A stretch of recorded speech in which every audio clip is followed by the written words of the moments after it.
વર્ષથી પાલેજમાં જૂના અને જાણીતા computer, laptop, CCTV camera service, printer repairing તેમજ નવા અને જૂના કોમ્પ્યુટર લે વેચ કરનાર. એડમિશન ફોર્મ તેમજ તમામ સરકારી ફોર્મ ઓનલાઈન ભરી આપવામાં આવશે.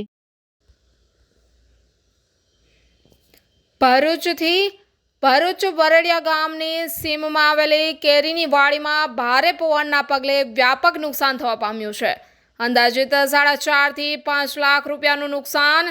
ભરૂચના પાલેજ પંથકમાં ગત સોમવારે મોડી સાંજે ફૂંકાયેલા મિની વાવાઝોડાએ ઠેર ઠેર વ્યાપક નુકસાન પહોંચાડ્યું છે. ભારે પવનના પગલે કેરીના પાકને પણ વ્યાપક નુકસાન થવા પામ્યું છે. ભરૂચના પાલેજ પંથકના વરેડિયા ગામની સીમમાં આવેલા એક ખેતરમાં લક્ષ્મણ છગનભાઈ વાઘેલા રહેવાસી ભાદવાવ ગામ, તાલુકો પાલીતાણા, જિલ્લો ભાવનગરનાઓએ કેરીની આંબાવાડી ભાડે લીધી હતી.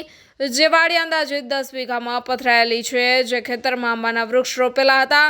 હવે કેરીનો પાક તૈયાર થવાનો હતો અને ભારે પવનના પગલે કેરીનો સોથ વળી જવા પામ્યો છે.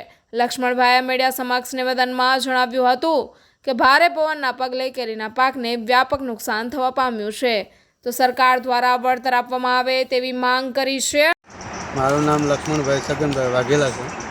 હું વરાડિયા ગામમાં અંદર અત્યારે વાડી રાખેલી છે, ભરૂચ જિલ્લાનું વરાડિયા ગામમાં.